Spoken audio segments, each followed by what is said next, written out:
Hello दोस्तों, स्वागत है आपका अरोड़ा आईएएस के प्लेटफॉर्म पे। तो फ्रेंड्स, आज हम डिस्कस करेंगे जो मौर्यन पीरियड के समय जो भी आर्ट थे उनके बारे में। तो ये हमारे एनसीईआरटी बुक जो कि क्लास 11th की एनसीईआरटी है उसका चैप्टर नंबर 3 है।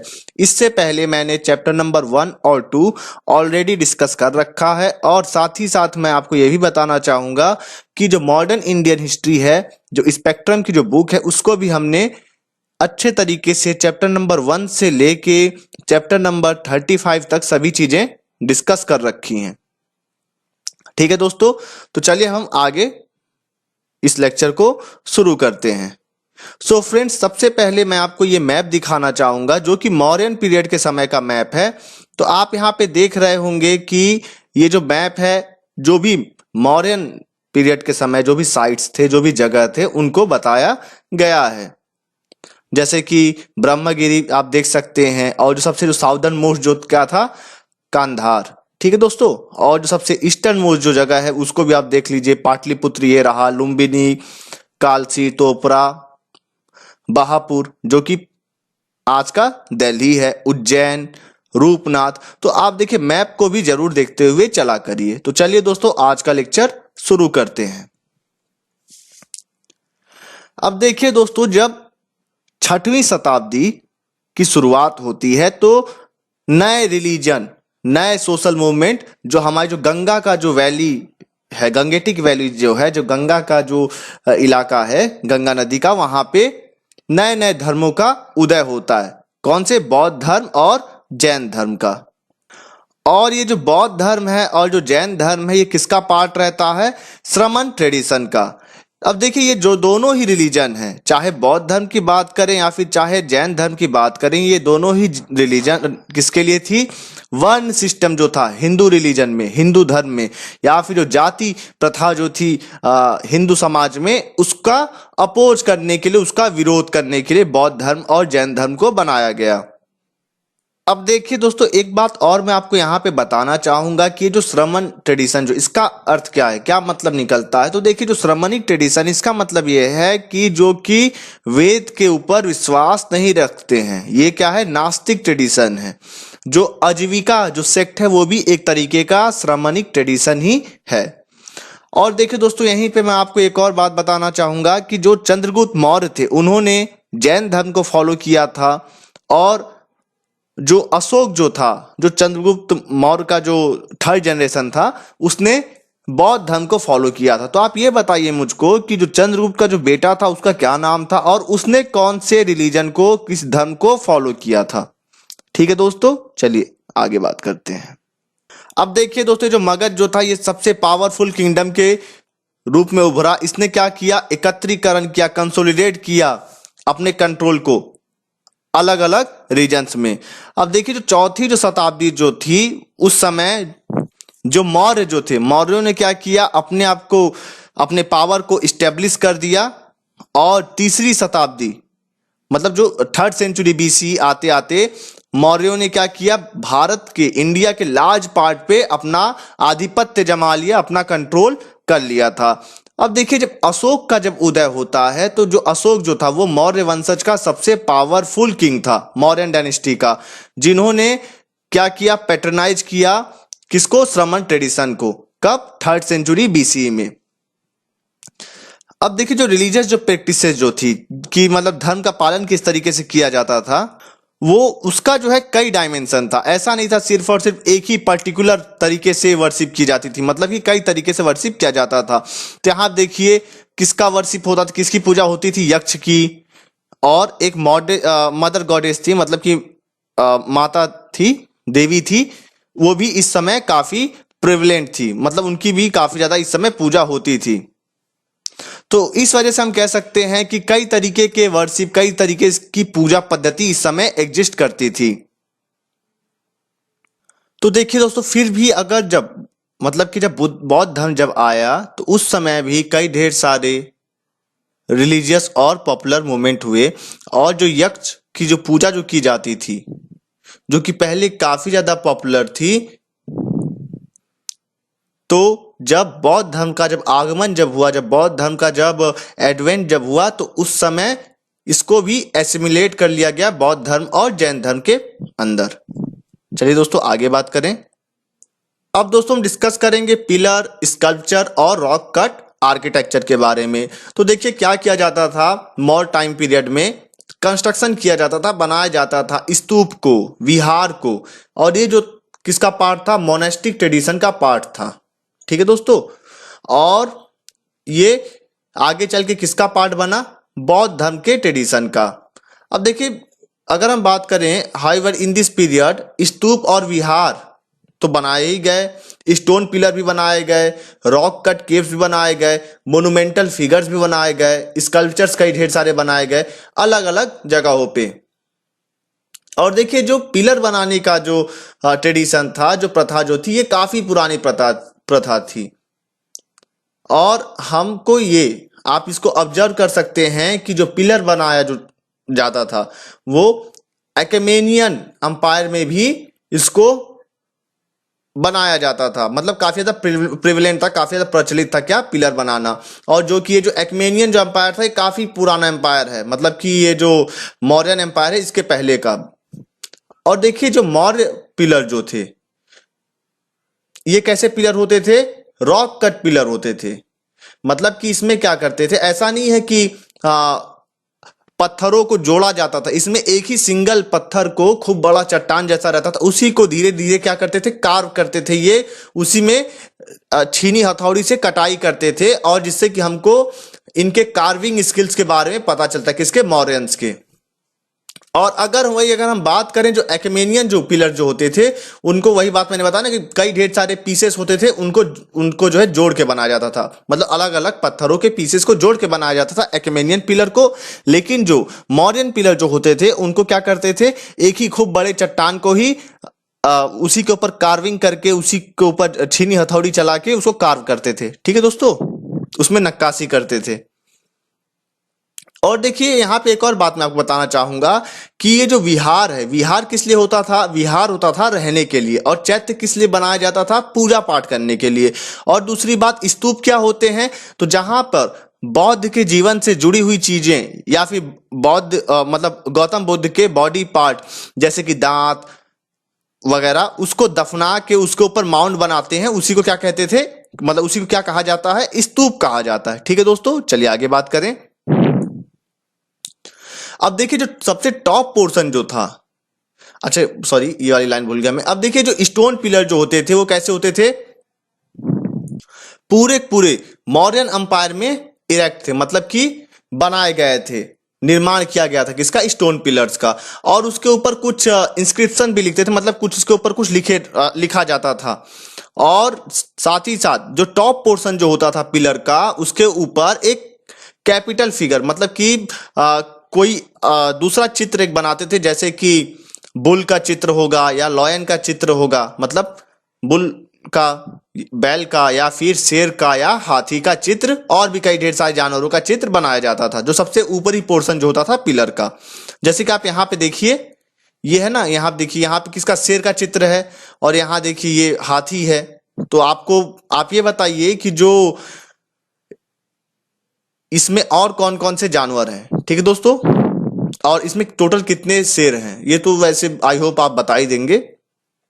और देखिए एक और बात मैं आपको यही बताना चाहूंगा कि ये जो मूर्ति जिसके ऊपर टिकी हुई है ना, ये शेर की मूर्ति, ये जो जगह जो है, इसी को क्या कहा जाता है, एबेकस कहा जाता है। ठीक है दोस्तों, तो ये पॉइंट याद रखिएगा, इसको क्या कहते हैं, एबेकस कहते हैं।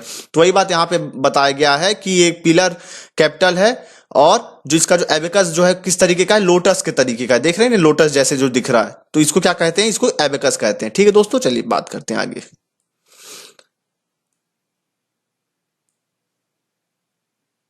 अब देखिए दोस्तों, जितने भी कैपिटल फिगर्स थे वो काफी जोरदार तरीके से बनाए गए थे, विगोरस थे काफी। और ये जो कैपिटल जो फिगर्स थे, ये जैसे ये जो कैपिटल फिगर है ना, इसको किसके ऊपर बनाया जाता था, किसके ऊपर इसको टिकाया जाता था, एक सर्कुलर या फिर स्क्वायर एबकस पे। तो आप यहाँ पे देख रहे होंगे सर्कुलर एबकस है ना, तो या फिर ये सर्कुलर शेप में होगा या फिर स्क्वायर शेप में बनाया जाता था। और ये जो एबेकस जो होता था, इसको क्या करते थे, डेकोरेट किया जाता था स्टाइलिश लोटस के साथ। अब देखिए कुछ एग्जिस्टिंग जो पिलर हैं कैपिटल फिगर्स, वो कहां पे हमको मिलते हैं, बसारा बखिडा में, और लौरिया नंदनगढ़, रामपुरवा, सनकिसा और सारनाथ में। अब देखिए दोस्तों, जो मौर्यन पिलर जो कि हमको सारनाथ में मिलता है, ये काफी पॉपुलर पिलर है, जिसको कि लॉयन कैपिटल के नाम से भी जाना जाता है। ये फाइनेस्ट एग्जाम्पल है मौर्यन स्कल्पचरल ट्रेडिशन का। और यही जो सारनाथ का जो पिलर है, इसी यही हमारा क्या है, नेशनल एम्बलम भी है, राष्ट्रीय प्रतीक भी है यही। ठीक है दोस्तों, चलिए आगे बात करें इसी के बारे में। अब देखिए, इसको जो है काफी ज्यादा ध्यान से बनाया गया है और बड़े बड़े दहाड़ते हुए शेरों को इसके ऊपर बनाया गया है, कैपिटल फिगर के ऊपर। ठीक है, और ये जो किसके ऊपर, ये जो शेर हैं किसके ऊपर टिके हुए हैं, इनकी जो स्टैचू है एक सर्कुलर एबेकस के ऊपर। और देखिए, जो सर्कुलर जो एबेकस है, इसमें कौन कौन से जानवर है, एक घोड़ा, एक बैल, एक शेर और एक हाथी। ठीक दोस्तों, यहां की बात कर रहा हूं मैं, ये जो है ये यहां पे देख रहे होंगे, जहां पे हाथ दिख रहा होगा, तो यहां पे एक हाथी है, एक बैल है, एक घोड़ा है और एक और शेर है। बाकी यहां पे ऊपर कितने शेर हैं, 4 शेर हैं। चलिए आगे बात करें। इनको काफी प्रिसीजन के साथ बनाया गया है और इसमें जो है हमको स्कल्पचरल टेक्निक्स की मास्टरी दिखती है। और देखिए, ये जो कैपिटल पिलर है, ये किसको सिंबलाइज करता है, किसको दर्शाता है, धर्म चक्र परिवर्तन को, या फिर जो बौद्ध गौतम बुद्ध ने जो पहला जो अपना सरमन जो दिया था, ठीक है, उसी को दर्शाता है ये। और सरमन का मतलब क्या होता है, उपदेश। चलिए आगे बात करें। और देखिए, जो भी मोन्यूमेंटल जो इमेजेस हैं, जैसे कि यक्ष की, यक्षिणीज का, या फिर कई एनिमल्स भी हमको दिखेंगे पिलर कॉलम्स में इन कैपिटल फिगर्स में।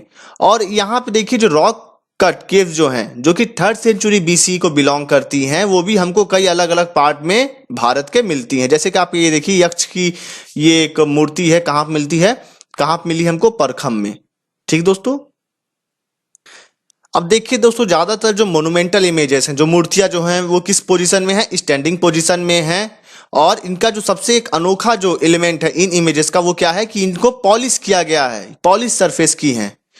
और जो चेहरा जो है, चेहरे को कैसे बनाया गया है, पूरा गोल आकृति में बनाया गया है। और एक मतलब जो इनके गाल जो है पूरे उभरे हुए हैं, और एक छोटी छोटी डिटेल्स को भी काफी ध्यान से बनाया गया है। और सबसे जो फाइनेस्ट एग्जांपल है वो क्या है, जो यक्षी का फिगर बनाया गया है, कहाँ पे, दीदारगंज पटना में, जो कि काफी लंबा और काफी अच्छे तरीके से बनाया गया है। और ये जो है हमको ये दर्शाता है कि कितनी मतलब ये हमको क्या दिखाता है, सेंसिटिविटी जो थी ह्यूमन फिजिक की, किसको, मौर्यन स्कल्पचर्स को। और ये जो इमेज है, इसको भी क्या किया गया है, पॉलिश सरफेस की ये इमेज है। चलिए आगे बात करें। अब देखिए दोस्तों, जो टेराकोटा के जो फिगर्स हैं, वो हमको काफी मतलब अलग तरीके का चित्र दिखाते हैं, अलग तरीके का चित्रण दिखाते हैं, अगर कंपेयर करें जो स्कल्पचर जो मूर्ति जो हैं उनके कंपेयर में। और अगर हम दोस्तों बात करें तो जो रॉक कट एलिफेंट है, कहाँ पे, धौली उड़ीसा में, वो हमको कैसा दिखाता है, राउंड लीनियर रिदम को दर्शाता है। ये जो एलिफेंट का जो रॉक कट फिगर है, कहाँ पे, धौली उड़ीसा में। अब देखिए, यहाँ पे एक अशोकन रॉक एडिक्ट भी है। और ये जितने भी हैं स्कल्पचर, ये सभी एक रिमार्केबल एग्जाम्पल हैं किसका, फिगर के रिप्रेजेंटेशन का।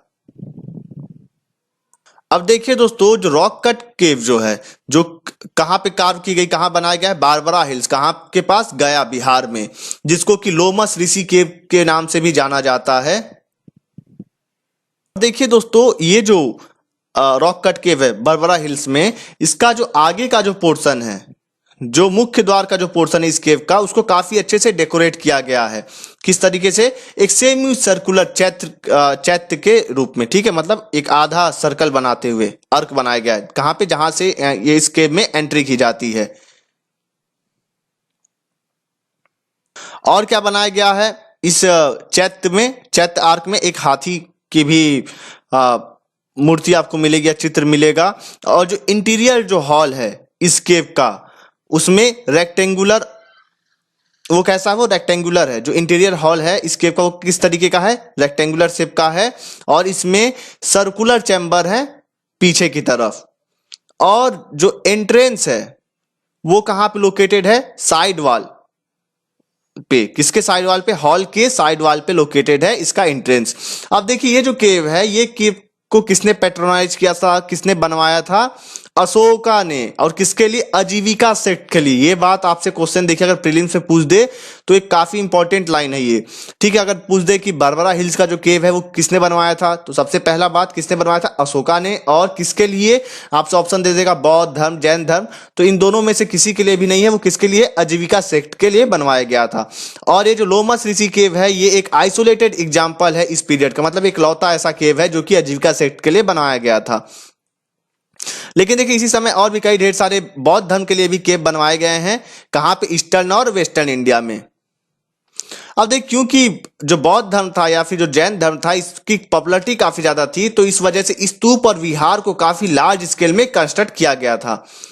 लेकिन देखिए और भी हमको एग्जाम्पल्स मिलते हैं कुछ ब्राह्मणिकल गॉड्स के, मतलब कि जो हिंदू धर्म के जो भगवान हैं उनके भी हमको मूर्तियां मिलेंगी। अच्छा, अब देखिए ये बात जो है काफी इंपॉर्टेंट है, नोट करने लायक है कि जो स्तूप जो कि कंस्ट्रक्ट किया गया कहाँ पे, राजगृह में, वैशाली, कपिलवस्तु, अलकप्पा, रामग्राम, वेथादीपा, पावा, कुशीनगर, पीपाल वीना में। तो ये सभी किसके ऊपर बनाई गई हैं, बुद्ध के अवशेष के, बुद्ध के रेलिक्स के ऊपर, ठीक है। जो उनके जो निशानियां अवशेष के ऊपर बनाया गया है। अब देखिए दोस्तों, जो टेक्सचुअल जो ट्रेडिशन है इसमें भी मेंशन किया गया है कि किस तरीके से जो अलग अलग जगहों पे कंस्ट्रक्शन किया गया है स्तूपों का, और किसके ऊपर, बुद्ध के रेलिक्स के ऊपर, बुद्ध के अवशेष के ऊपर। और कौन कौन से प्लेसेस पे, अवंती, गंधार, जो कि गंगेटिक वैली के बाहर है। अब देख रहे हैं ना अवंती कहाँ पे और गंधार कहाँ पे, तो आप इसके लिए क्या करिए, मैप देख लीजिए तुरंत, ठीक है, जिससे कि आपको लोकेशंस काफी अच्छे से याद रहें, ठीक दोस्तों। अब देखिए दोस्तों, जो स्तूप है, जो विहार है या फिर जो चैत्य है, ये किसका पार्ट है, बौद्ध और जैन धर्म का पार्ट है। लेकिन जो जो सबसे लार्जेस्ट नंबर किसके किस धर्म के लिए बिलोंग करते हैं, स्तूप, विहार और चैत्य किसके लिए ज्यादा, सबसे ज्यादा बनवाया गया है, बौद्ध धर्म के लिए बनवाया गया है, ठीक है दोस्तों। और इसका सबसे बेस्ट एग्जांपल है वो किसका है, एक स्तूप है जो कि 3rd सेंचुरी बीसी में बनाया गया था, कहाँ पे, बैरात में, जो कि राजस्थान में है। और एक काफी बड़ा ग्रैंड स्तूप है जो कि सर्कुलर माउंड है उसके ऊपर, मतलब सर्कुलर गुंबद है। और उसके ऊपर क्या रखा, किस तरीके का है वो, उसके चारों ओर सर्कमबुलेटरी पाथ भी। अब देखिए सर्कमबुलेटरी पाथ का मतलब क्या होता है कि स्तूप के चारों तरफ घूमने के लिए एक गोला या फिर सर्कुलर पाथ बनाया गया है, ठीक है, जिसको कि प्रदक्षिणा पथ भी कहते हैं, ठीक है दोस्तों। तो ये सभी कॉन्सेप्ट आप क्लियर करते हुए चलिए यहीं से। अब देखिए जो सबसे जो ग्रेट स्तूप है सांची में, जो कि हम आगे भी अभी डिस्कस करेंगे, उसको बनवाया कैसे गया था, ब्रिक्स से या फिर ईंटों से। और किसके टाइम पीरियड में, अशोक के टाइम पीरियड में। और बाद में इसको जो है स्टोन से कवर कर दिया गया था। और इसमें कई ढेर सारे नए नए एडिशन भी किए गए अशोक के बाद, जब अशोक ने इसको बनवा दिया था। और देखिए आगे हमको और भी कई ढेर सारे स्तूप बनवाए गए, जो कि हमको ये दिखाता है कि जो बौद्ध धर्म की पॉपुलैरिटी जो थी कितनी ज्यादा बढ़ती जा रही थी। और जो 2nd सेंचुरी बीसी जो है उसके आगे अगर हम देखें तो हमको कई ढेर सारे इंस्क्रिप्शनल एविडेंसेस भी मिलेंगे, मतलब कि उसके ऊपर लिखावट मिलेगी हमको, जिसमें कि ये दिखाया गया है कि उन स्तूप्स को बनवाने के लिए किसने डोनेट किया था, किस समय बनाया गया था और उनका प्रोफेशन क्या था, ठीक है। चलिए आगे बात करें। और ये जो पैटर्न है पैट्रोनेज का, ये भी काफी वेरी कलेक्टिव वन है, जो कि हमको ये बताता है कि मतलब ये जो है ये किस तरीके है कि जो रॉयल पैट्रोनेज, जो मतलब कि जो अपना संरक्षण जो देते थे इन स्तूप्स को, उसको दर्शाने के लिए ये इंस्क्रिप्शंस को बनाया गया था या फिर लिखा गया था। और देखिए जो पैट्रन जो थे, मतलब कि जो संरक्षण जो या फिर जो डोनर जो थे, वो कौन कौन से थे, जो गहपति जो थे वो डोनेट करते थे, या फिर जो किंग जो राजा जो होते थे वो अपना संरक्षण देते थे, या फिर गहपति। अब गहपति कौन होते हैं, जो बड़े बड़े जमींदार जो थे उनको गहपति कहते हैं। और जो डोनेशन जो दिया जाता था उसको भी कई जगहों पर मेंशन किया गया, कुछ सेवरल साइट्स पे। अब देखिए बहुत ही कम ऐसे हमको इंस्क्रिप्शंस मिलेंगे जहां पे जो आर्टिस्ट जिसने इस केव को या इन स्तूप्स को या इन स्कल्पचर्स को बनाया है उसके बारे में लिखा हुआ मिले। और मतलब वो काफी कम है कि जिसने बनाया है उसका नाम लिखा हुआ मिले, लेकिन जिसने डोनेट किया है, जिसने पैटर्न दिया, जिसने अपना संरक्षण दिया है, वो हमको काफी ज्यादा इंस्क्रिप्शंस इसके मिल जाएंगे। जैसे कि जिसने बनाया है उसका नाम हमको कहाँ मिलता है, जो कान्हा है, जो कान्हा केव है कहाँ पे, पीतलखोरा में।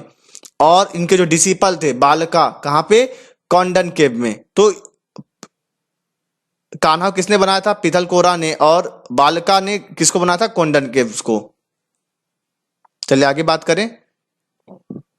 अब देखिए दोस्तों जो आर्टिस्ट जो होते थे वो कई कैटेगरी के होते, जैसे कि स्टोन कार्वर्स, मतलब कि जो पत्थरों पे नक्काशी करते थे, गोल्ड स्मिथ, सोनार, स्टोन पॉलिशर जो स्टोन के ऊपर पॉलिश करते थे, कारपेंटर, ये सभी मेंशन हमको मिलते हैं इन इंस्क्रिप्शंस में। और जो मेथड था काम करने का उसके बारे में पढ़ लेते हैं, किस तरह का मेथड था।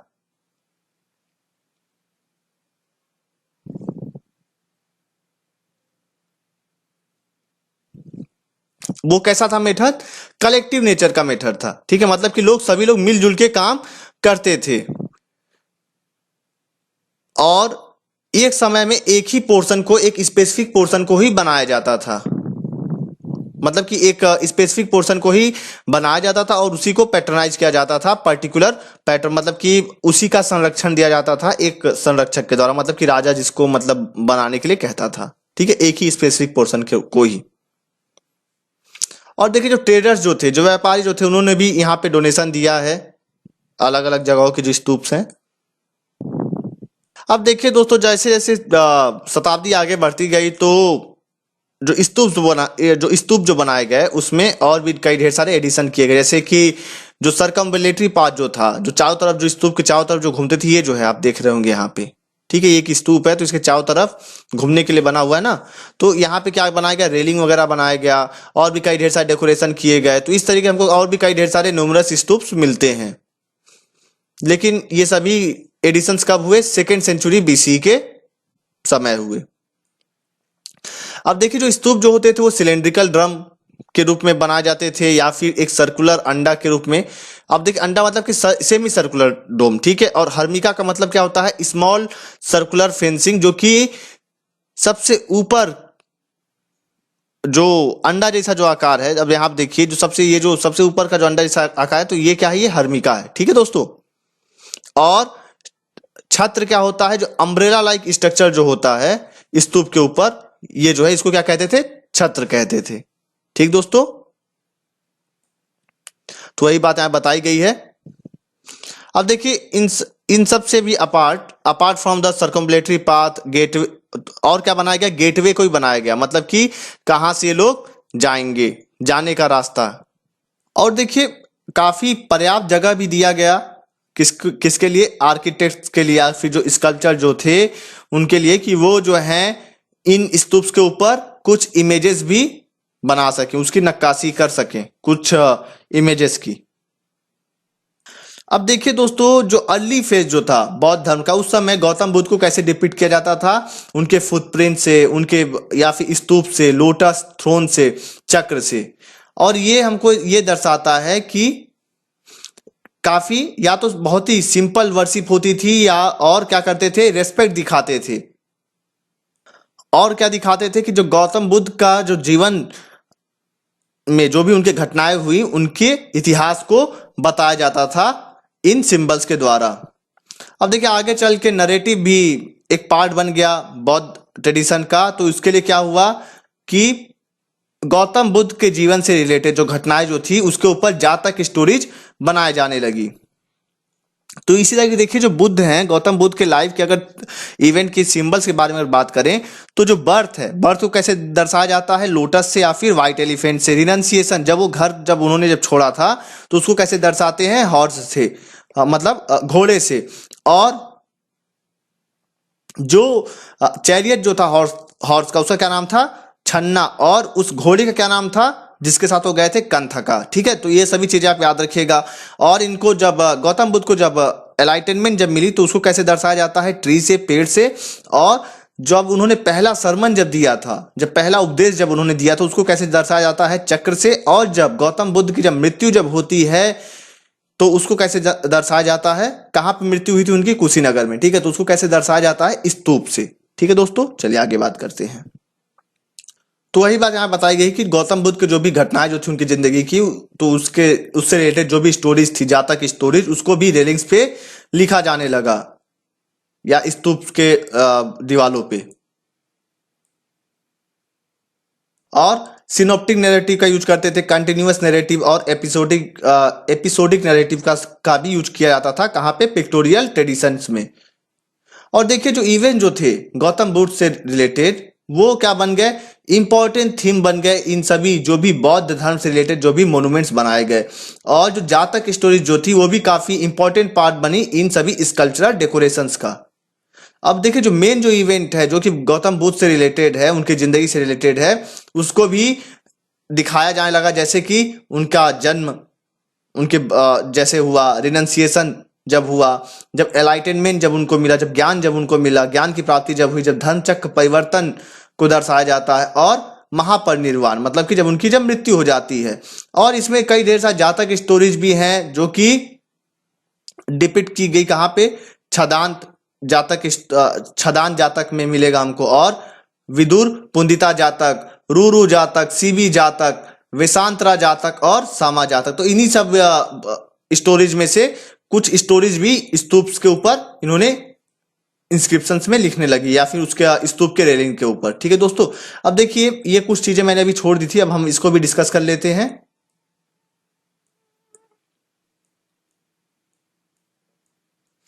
कि तो देखिए यहाँ पे हमने यहाँ तक डिस्कस करके फिर आगे पेज पे पहुंच गए थे ना। तो ये एक एलिफेंट का स्कल्पचर है, कहाँ पे, धौली में। ये लोमस ऋषि केव है। तो यही बात मैंने बताई थी कि देखिए सेमी सर्कुलर शेप का है ना ये। और यहाँ पे एक एंट्रेंस है, तो उसी के बारे में जो बताया था मैंने, वही चीजें आप पिक्चर्स देख के भी समझ सकते हैं। अब देखिए हम दोस्तों डिस्कस करेंगे जो लॉयन कैपिटल है सारनाथ में, उसके बारे में। ठीक दोस्तों, तो आप सबसे पहले इस फोटो को अच्छे से देख लीजिए। ये देखिए एबेकस है लोटस के शेप में। अब देखिए एक सबसे पहली बात, लायन के ऊपर भी एक छत थी। ठीक है, ये जो लायन है इसके ऊपर भी एक छत थी जो कि टूट गई, जिसे कि क्या कहा जाता था, क्राउनिंग एलिमेंट कहा जाता था। और ये क्राउनिंग एलिमेंट को ही क्या कहते थे, धर्म चक्र कहते थे। इस लायन के ऊपर मतलब इसके ऐसे करके बनाया हुआ था। ठीक है दोस्तों, चलिए आगे बात करें। और ये देखिए ये जो है इसको क्या कहते हैं, इसको कैपिटल कहते हैं। और यहाँ पे कितने लॉयन हैं, ये इस पूरे को, ये जो 1 2 3 लाइन दिख रहे हैं ना, तो इसके पीछे भी एक लॉयन है। इन चारों को क्या कहते हैं, कैपिटल कहते हैं। और इसमें टोटल 4 लॉयंस हैं, 4 से हैं। ठीक है दोस्तों, तो देखिए जो लॉयन कैपिटल है वो डिस्कवर किया गया था 100 साल पहले। कहाँ पे, सारनाथ में, वाराणसी के पास, जिसको कि सारनाथ लॉयन कैपिटल के नाम से भी जाना जाता है। ये एक फाइनेस्ट एग्जांपल है इस कल्चर का, किसके टाइम पीरियड का, मौर्यन टाइम पीरियड का। और इसको कब बिल्ड किया गया था, क्यों बिल्ड किया गया था, क्योंकि जो हिस्टोरिकल जो इवेंट था गौतम बुद्ध के जीवन से रिलेटेड, जो कि उन्होंने पहला जो अपना उपदेश जो दिया था, धर्म चक्र परिवर्तन, वो कहाँ दिया था, गौतम बुद्ध ने अपना पहला सरमन सारनाथ में ही दिया था। और इसको किसने बनवाया था, अशोका ने बनवाया था। अब ये देखिए ओरिजिनली ये जो कैपिटल जो है, जो लॉयन जो कैपिटल है, इसमें टोटल 5 कंपोनेंट थे। एक जो साफ था जो कि अब टूट चुका है, और एक क्या है, लोटस बेल शेप का एक drum on the bell base. उसमें कितने जानवर हैं, 4 जानवर हैं, ये इसकी बात की जा रही है। ठीक है, ये जो ड्रम जैसा स्ट्रक्चर है, इसमें टोटल कितने जानवर हैं, 4 जानवर हैं। चलिए आगे बात करें। और ये किस डायरेक्शन में चल रहे हैं, क्लॉकवाइज। ठीक है दोस्तों, इन चारों एनिमल्स की प्रोसीडिंग कैसी है, क्लॉकवाइज है। इस तरीके से देखिए, मतलब ये जैसे मेरा ये हाथ घूम रहा है, जिस तरीके से घड़ी चलती है, आप समझ सकते हैं इतना। और एक क्राउनिंग एलिमेंट था जो मैंने अभी आपको ऊपर बताया यहाँ पे, जो कि टूट चुका था, मतलब अब टूट चुका है। और ये जो धर्म चक्र जो है, एक इसकी बात की जा रही है, एक व्हील है जिसको कि इस पिलर पे बनाया गया था। अब ये देखिए जो व्हील जो था ये भी क्या था, अब काफी पुराना स्तूप है, काफी पुराना स्कल्पचर है ये, तो ये भी टूट चुका था। और इसको कहाँ पर रखा गया, म्यूजियम में रखा गया सारनाथ के। और ये देखिए जो कैपिटल है विदाउट क्राउनिंग एलिमेंट और लोटस बेस को हमने इसको किस तरीके से अडॉप्ट किया, अपने नेशनल एम्ब्लेम के रूप में अडॉप्ट किया इंडिपेंडेंट इंडिया के। मतलब जो हमारा जो नेशनल एम्ब्लेम है आजाद भारत को क्या है, यही 11 कैपिटल ही है सारनाथ का। और देखिए इसी की बात करा, इसके नीचे भी एक साफ्ट था, वो क्या है, टूट चुका है। ठीक है दोस्तों, और साफ्ट के ऊपर ये लोटस जैसा स्ट्रक्चर जो है ये रखा हुआ था, और इसके नीचे जो पोर्शन था साफ्ट वो अब टूट चुका है। चलिए आगे बात करें। अब देखिए ये जो है ये क्या है, इसी को एबेकस कहा जाता है। ये एक ड्रम लाइक स्ट्रक्चर है और इसमें टोटल 4 जानवर हैं, एक बुल है, एक हॉर्स है, एक एलिफेंट है और एक लायन है। और इसमें क्या है, हर 2 जानवर के बीच में एक चक्र भी है। टोटल कितने चक्र हैं, 4 चक्र हैं। ठीक है, इस चक्र की बात कर रहा हूं मैं। अब देखिए आगे बात करें, ये जो जितने भी चीजें हैं ये सभी अब कहाँ पर रखी हुई है, सारनाथ के आर्कोलॉजिकल म्यूजियम में। और जो कैपिटल है इसमें टोटल 4 लायन हैं जो कि बैठे हुए हैं एक सेमी सर्कुलर एबेकस के ऊपर, इसकी बात कर रहे हैं। ठीक है दोस्तों, इसी को क्या कहते हैं, एबेकस कहते हैं। चलिए आगे बात करें। तो आप ध्यान दीजिए, इसको एबेकस नहीं कहते हैं, एबेकस किसको कहते हैं, इसको एबेकस कहते हैं। ठीक है, ये जो पूरा पोर्शन है इसी को एबेकस कहा जाता है। चलिए अब देखिए ये जो लाइन जो कैपिटल, ये काफी इंप्रेसिव तरीके से इसको बनाया गया है। और ये जो लायन जो है ये अपीयर कैसे होता है कि इन्होंने अपनी सांसें रोक रखी हैं। और देखिए जो चेहरा जो बनाया गया लायन का वो काफी मसल, मतलब कि काफी एक हट्टा कट्टा शेर बनाया गया है। ठीक है, मस्कुलर शेर, उसी को बताया गया यहाँ पे। और देखिए चक्र जो है ये किसको दर्शाता है, धर्म चक्र परिवर्तन को, जब पहला सरमन दिया गया था सारनाथ में गौतम बुद्ध के द्वारा। तो बाकी सभी चीजें जो इसमें लिखी हुई वो सभी मैंने आपको बताई दी। और देखिए इसी तरीके का एक लायन कैपिटल हमको कहाँ मिलता है, सांची में मिलता है, मध्य प्रदेश में। ठीक है, लेकिन इसका जो कंडीशन है वो काफी बदहाल कंडीशन है, मतलब कि ये सब टूट फूट चुका है। और जो मोटिव था इस लायन कैपिटल पिलर का वो आगे के समय में भी कंटिन्यू चलता रहा। मोटिव का मतलब होता है कि इसका मूल भाव जो था, ठीक है, जो इसका जो रूपांकन जो था, इसका अभिप्राय जो था, ये कहना क्या चाहता था। ठीक है, और चलिए आगे बात करें। अब देखिए जो दीदारगंज में जो यक्षिणी की जो इमेज है उसके बारे में डिस्कस करेंगे। तो आप देख सकते हैं ये यक्षिणी की इमेज है।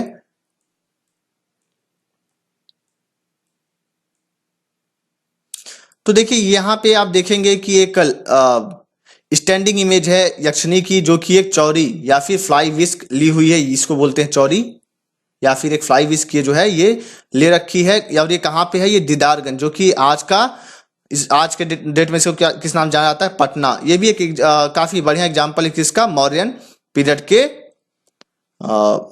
समय के स्कल्पचर का। और इसको कहाँ पे रखा गया है, पटना के म्यूजियम में रखा गया है। और एक और बात आप अगर जानना चाहें तो इसने चौरी किस हाथ में पकड़ा है, दाएं हाथ में, राइट हैंड में इन्होंने चौरी को पकड़ा हुआ है। और इनका जो लेफ्ट हैंड है वो अब टूट चुका है। ठीक है दोस्तों, यहाँ पे इनका लेफ्ट हैंड टूट चुका है। तो बाकी सभी चीजें आप यहाँ पढ़ ही सकते हैं कि, और ज्यादा कुछ इसमें खास है नहीं जो कि बताने लायक है। तो फ्रेंड्स यहाँ पे हमारा ये चैप्टर नंबर 3 भी कंप्लीट होता है। तो अगर आपके लिए अगर मैं एक होमवर्क दूं और अगर आप करें तो इसमें आपका काफी ज्यादा फायदा होगा। तो हमने आपको पूरा चैप्टर ही पढ़ा दिया, तो अब आप इन सभी इन सभी क्वेश्चंस को कमेंट सेक्शन में जरूर बताइएगा। जैसे कि do you think that the art of making sculpture in India begin during Mauryan period. तो आपसे सबसे पहला क्वेश्चन ये बताइए आप कि क्या मौर्यन पीरियड के समय से ही स्कल्पचर बनाने की प्रथा शुरू हुई भारत में। तो ये बात सही नहीं है, क्योंकि एक्मेलियन पीरियड से ही शुरू हो गई थी। चलिए आगे बात करें, तो आप उसी के बारे में लिखिएगा कमेंट सेक्शन में। अगला जो क्वेश्चन है वो ये है कि what was the significance of the stupa and how did stupa architecture develop. कि जो स्तूप है, स्तूप का सिग्निफिकेंस क्या है, महत्व क्या है स्तूप का, और जो स्तूप का जो आर्किटेक्चर है इसको किस तरीके से डेवलप किया गया था, तो इसके बारे में बताइएगा कि स्तूप का सिग्निफिकेंस क्या है, क्या दर्शाता है स्तूप। अब देखिए इसके बाद जो अगला जो क्वेश्चन है, which were the 4 events in life of Buddha which have been depicted in different forms of Buddhist art, what did these events symbolise. अब देखिए यही बात बताया गया है कि जो गौतम बुद्ध जो थे इनके जिंदगी का जो 4 मेन इवेंट्स क्या था, उनको किस तरीके से दर्शाया गया है, उनका सिंबल्स क्या था। तो देखिए वही कि जब उनका जन्म होता है, जब रिनाउंसिएशन के जाते हैं, जब पहला सरमन देते हैं, और जब उनको एनलाइटनमेंट मिलता है, और जब क्या कहते हैं, जब उनकी जब मृत्यु जब हो जाती, कहाँ पे, कुशीनगर में। तो उन्हीं सभी चीजों को बताना है। उसके बाद देखिए ये बताया कि जातक क्या हैं और जातक को कैसे बौद्ध धर्म से रिलेट किया जाता है, इसको फाइंड आउट करें। तो मैंने आपको अभी जातक के कई ढेर सारे नाम बताए थे, तो उन सभी को आप इसमें बताइएगा और अपने हिसाब से लिखने की कोशिश करिएगा। इससे आपका आंसर राइटिंग प्रैक्टिस होगा और आप मेरे सभी सवालों का जवाब दीजिएगा। और अगर कोई आपको क्वेश्चन हो तो आप उसको कमेंट सेक्शन में भी पूछ सकते हैं दोस्तों। और भी हमारे इस अरोड़ा IAS के प्लेटफॉर्म पे कई ढेर सारे वीडियोज आपको मिलेंगे, जैसे कि सीसेट से रिलेटेड वीडियोज, तो आप उनका भी हेल्प लेते हुए आप अपनी तैयारी अच्छे से जोरों शोरों से कर सकते हैं। तो दोस्तों लगे रहिए और लॉकडाउन की फिक्र मत करिए। लॉकडाउन तो पता नहीं कब तक खत्म होगा, लेकिन आपका प्रीलिम्स जो है ऐसा नहीं कि मतलब कि प्रीलिम्स की डेट अभी टली नहीं है। ठीक है दोस्तों, तो आप अपनी तैयारी जोरों शोरों से करते रहिए। So friends, thanks for watching my video and God bless you all.